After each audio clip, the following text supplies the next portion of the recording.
My background is actually in marketing. I worked in marketing for a few years, all the while discovering my passion and love for cooking.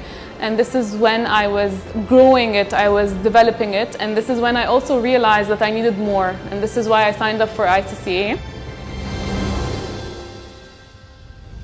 Hi, my name is Dana. I'm from Egypt. I recently moved to Dubai to join ICCA. Throughout the 3 months in ICCA, we have come to experience so much and learn so much, not just about food, but about the industry and also about ourselves. We did a lot starting from Expo, the competition. There was the Salon Culinary that was held in Sharjah. We participated in. It was absolutely beautiful, extremely challenging, but at the same time we learned so much working under pressure, working under the stress, the element of time.